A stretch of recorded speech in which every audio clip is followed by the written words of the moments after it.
The afternoon sun cast long, dramatic shadows across the emerald carpet of the Polo Grounds, that magnificent horseshoe of a stadium where baseball dreams were made and broken.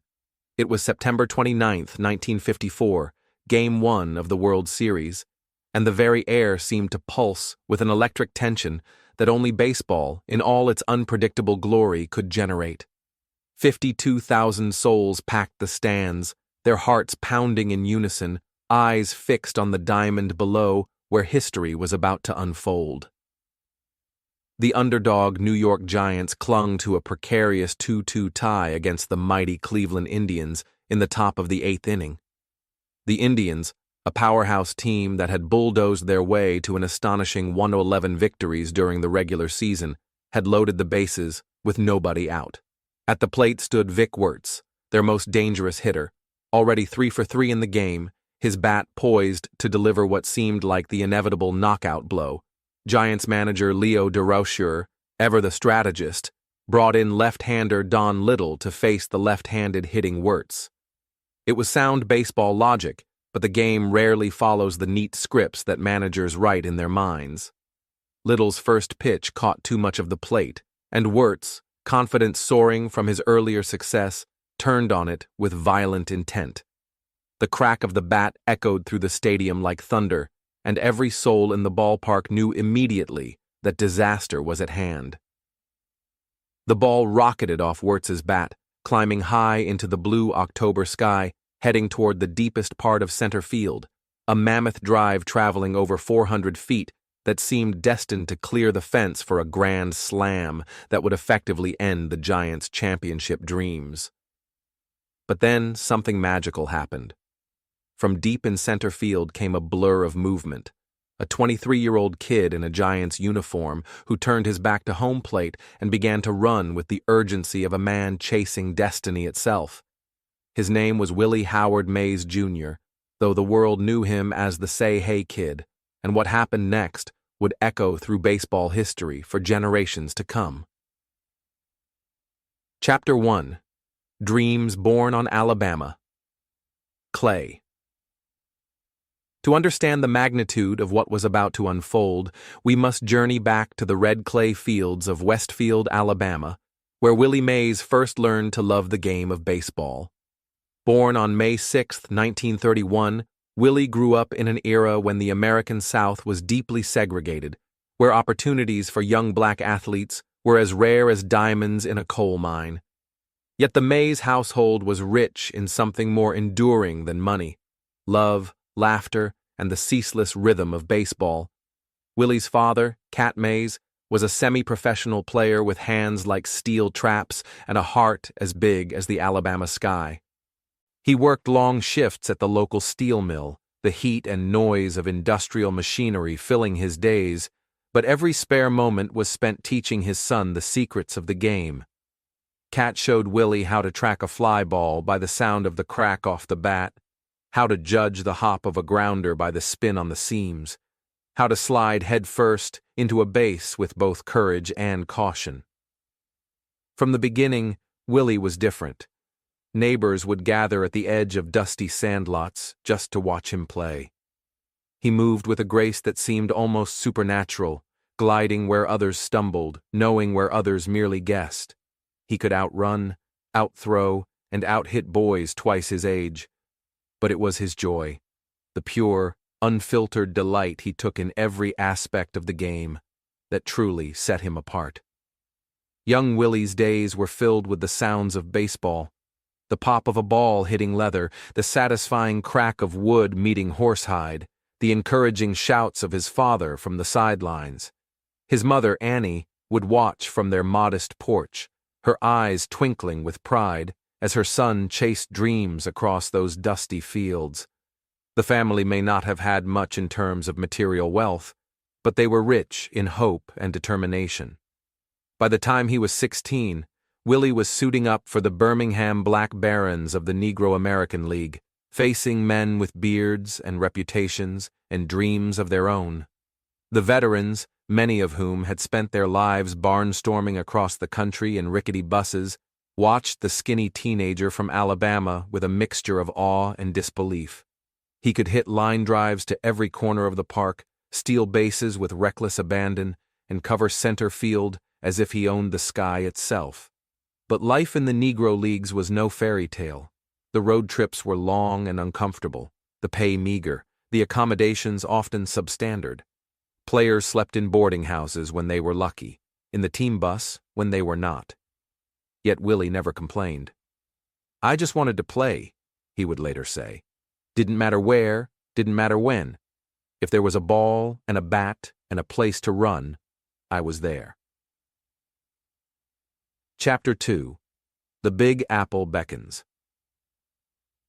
Word of Willie's exploits began to spread beyond the sandlots and backfields of the South like ripples on a pond. Scouts from the major leagues, always hungry for talent, always searching for the next great star, made their way to Birmingham to see the legend for themselves. One by one, they wrote glowing reports that read like love letters to the game. "Best prospect I've ever seen. Five-tool player can do it all. Future superstar." The New York Giants, led by the irrepressible Leo DeRauschur, took special interest. DeRauschur was a man who prided himself on his eye for talent, and he saw in Willie Mays not just ability, but greatness wrapped in humility and tied together with an infectious love for the game. In 1951, after a brief stint in the minor leagues that left opposing pitchers weeping and fans clamoring for more, Willie received the call every young ballplayer dreams of. He was headed to the show. New York was a whirlwind that made Willie's head spin like a carnival ride. The city buzzed with energy, a kaleidoscope of sounds and sights that overwhelmed his senses. The subway rumbled beneath his feet like some great underground beast. Skyscrapers loomed overhead like concrete mountains, and everywhere he looked there were people. So many people. The Polo Grounds, with its odd dimensions and cavernous center field, seemed both daunting and inviting, a stage perfectly suited to Willie's unique gifts. But the transition was anything but smooth. In his first 12 at-bats, Willie failed to record a single hit. The pressure of the big leagues, the expectations, the bright lights, the scrutiny from fans and press threatened to swallow him whole. He called home in tears, his voice breaking as he told his father he did not belong in this place of giants and legends. Cat Mays, ever the stoic, offered simple but profound advice. "Keep swinging, son. The hits will come. You got the talent, you got the heart. Just remember why you started playing in the first place, because you love it." And come they did. Facing the legendary Warren Spahn, no easy assignment for any hitter, let alone a rookie. Willie crushed a home run that soared into the upper reaches of the Polo Grounds like a bird taking flight. The crowd erupted in a roar that seemed to shake the very foundations of the stadium, and suddenly the Say Hey Kid was off and running toward immortality. Chapter 3. The Making of a Legend. By 1954, Willie Mays had transformed from a promising rookie into the brightest star in baseball's constellation. He had spent the 1952 and 1953 seasons serving his country in Korea, but like a comet returning to the heavens, he came back to the diamond with even greater brilliance. That magical year, he hit .345, smashed 41 home runs, drove in 110 runs, and played defense at a level that left fans and opponents alike slack-jawed in admiration. The Polo Grounds became his personal playground, a stage where he performed nightly miracles. Its short porches and vast center field were perfect for his unique skill set. Willie would patrol the outfield with a dancer's grace, gliding from gap to gap, tracking fly balls with an instinct that seemed almost otherworldly. His famous basket catch, snaring balls waist-high with a flick of the wrist, became a signature move that children across the country would imitate in their own backyard games. But it was not just the numbers that set Willie Mays apart from his peers. It was the way he played the game, with a joy that was infectious, a determination that was inspiring, and a humility that was genuine despite his growing fame. He greeted teammates and opponents alike with his trademark, "Say Hey," his smile could light up a locker room, and his work ethic was the stuff of legend among his peers. The phrase, "say hey," came naturally to Willie, who often forgot teammates' names in the excitement of the moment, but never forgot to greet everyone with genuine enthusiasm. It became his calling card, a simple expression that captured the essence of his approach to life and baseball: friendly, enthusiastic, and authentically joyful. Off the field, Willie faced the same challenges as many black athletes of his era. He endured slights and insults with quiet dignity, letting his play do the talking when words might have failed him. "People see what I do on the field," he once said, "but they don't always know what I go through off it." Yet he never allowed bitterness to take root in his heart. Instead, he became a bridge between baseball's segregated past and its integrated future, earning the respect of fans of all backgrounds through his talent and character. As the 1954 season drew to a close, the Giants found themselves atop the National League, ready to face the juggernaut Indians in the World Series. The experts gave New York little chance against Cleveland's loaded lineup and formidable pitching staff. But the Giants had something Cleveland did not. They had Willie Mays, and that would make all the difference. Chapter 4: The Catch That Stopped Time. And so we return to that fateful afternoon at the Polo Grounds, where destiny and preparation were about to collide in the most spectacular fashion imaginable. Wirtz's fly ball hung in the air as if suspended by invisible threads, a white speck against the vast blue canvas of the October sky. Willie Mays, already positioned deep in center field like a general surveying his battlefield, took off at a dead sprint the moment he heard the crack of the bat. Every muscle in his body worked in perfect harmony, legs pumping with mechanical precision, arms churning for balance, eyes locked on the shrinking dot of the baseball as it hurtled toward what seemed like certain disaster. The mathematics of the play were staggering. Wirtz's drive was traveling at over 100 miles per hour when it left the bat, climbing to a height of nearly 100 feet before beginning its descent toward a point roughly 460 feet from home plate. Willie had perhaps 4 seconds to cover the distance, read the ball's trajectory, position himself perfectly, and make the catch while running at nearly full speed. The margin for error was essentially 0. Those lucky enough to witness it in person would later say that time seemed to slow, as if the universe itself had paused to watch this impossible chase unfold. They watched, breathless, as Willie ran farther and faster than seemed humanly possible.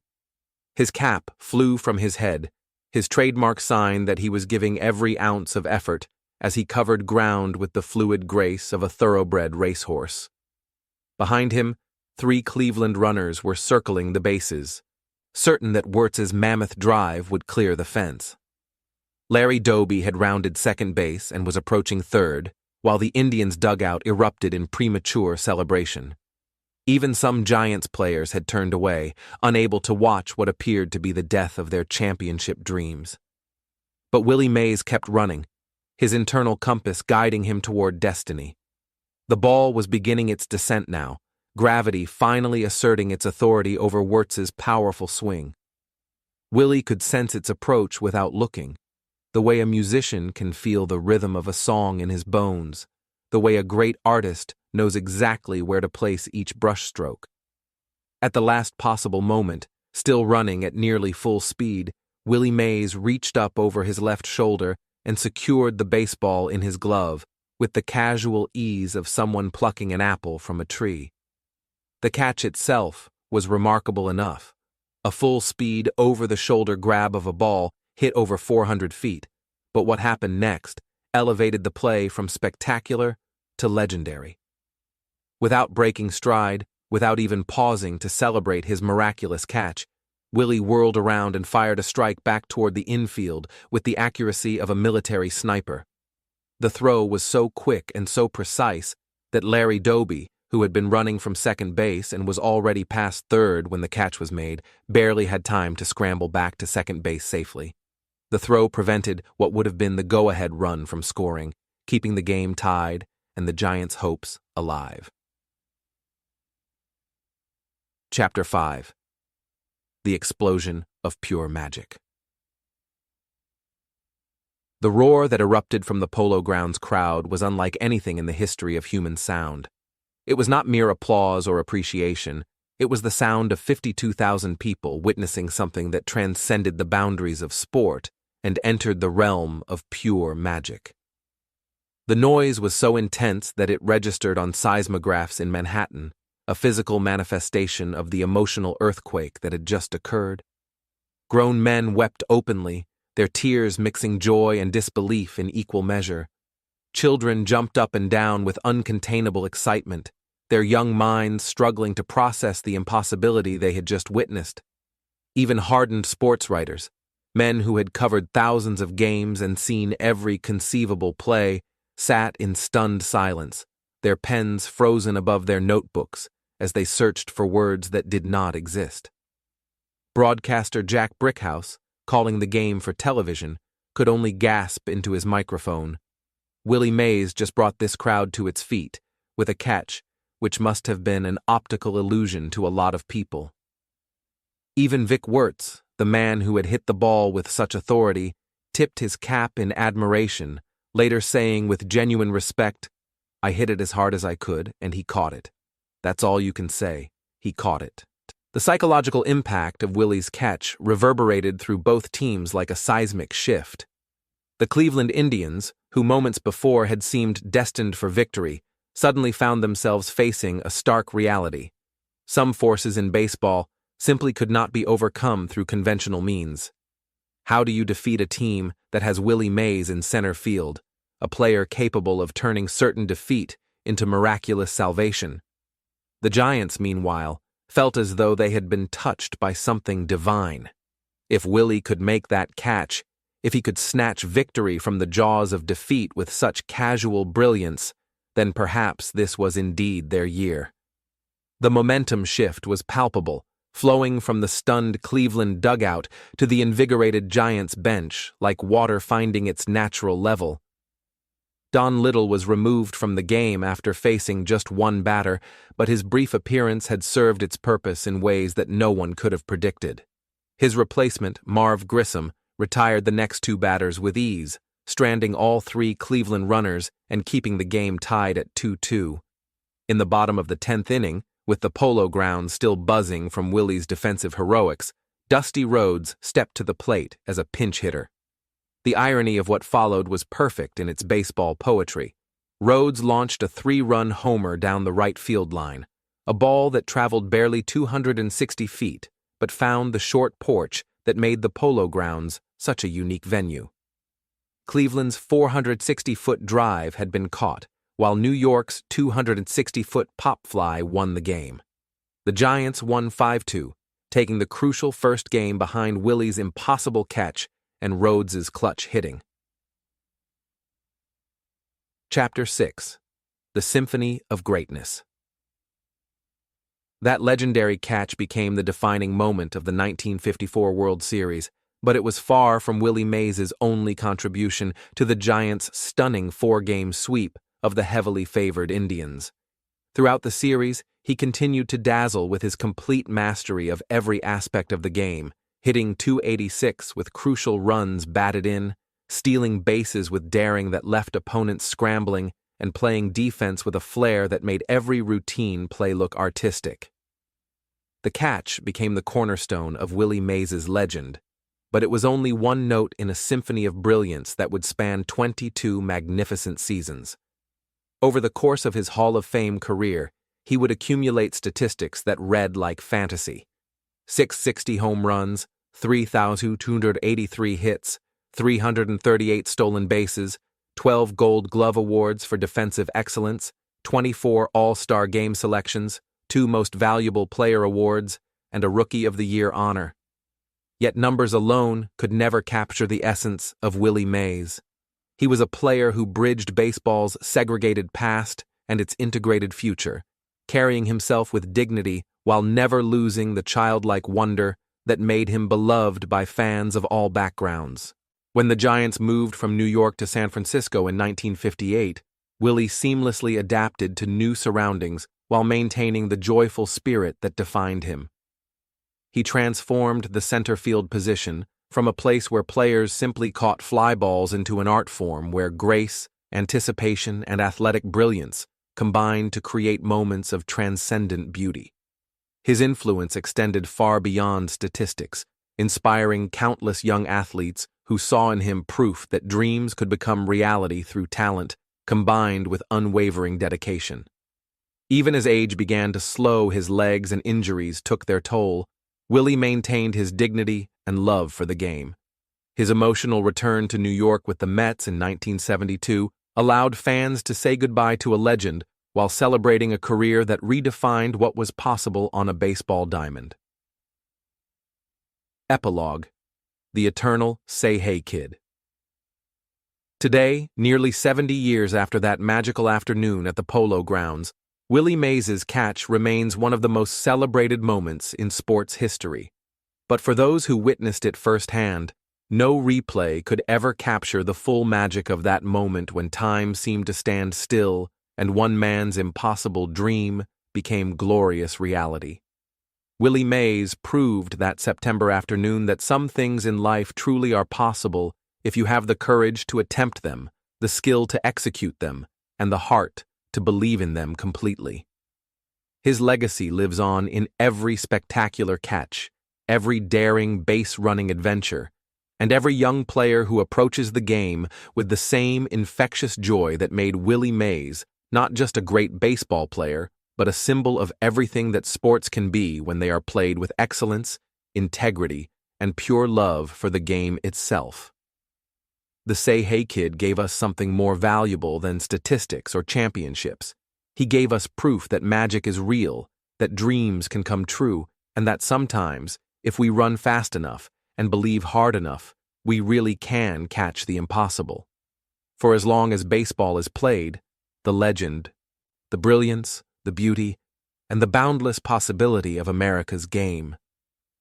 His number 24 hangs retired in San Francisco, his plaque gleams in the Hall of Fame, and his memory lives on in the hearts of everyone who believes that sports, at their finest, can elevate the human spirit and bring out the very best in all of us.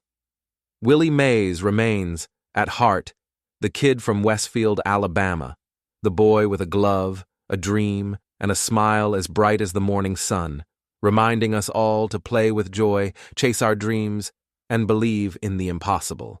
Of Willie Mays will endure, a shining testament to the brilliance, the beauty, and the boundless possibility of America's game.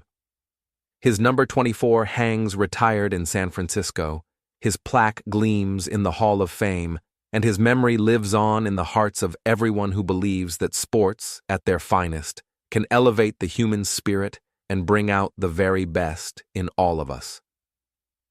Willie Mays remains, at heart, the kid from Westfield, Alabama, the boy with a glove, a dream, and a smile as bright as the morning sun, reminding us all to play with joy, chase our dreams, and believe in the impossible. Of Willie Mays will endure, a shining testament to the brilliance, the beauty, and the boundless possibility of America's game. His number 24 hangs retired in San Francisco, his plaque gleams in the Hall of Fame, and his memory lives on in the hearts of everyone who believes that sports, at their finest, can elevate the human spirit and bring out the very best in all of us. Willie Mays remains, at heart, the kid from Westfield, Alabama, the boy with a glove, a dream, and a smile as bright as the morning sun, reminding us all to play with joy, chase our dreams, and believe in the impossible. The brilliance, the beauty, and the boundless possibility of America's game. His number 24 hangs retired in San Francisco, his plaque gleams in the Hall of Fame, and his memory lives on in the hearts of everyone who believes that sports, at their finest, can elevate the human spirit and bring out the very best in all of us. Willie Mays remains, at heart, the kid from Westfield, Alabama, the boy with a glove, a dream, and a smile as bright as the morning sun, reminding us all to play with joy, chase our dreams, and believe in the impossible.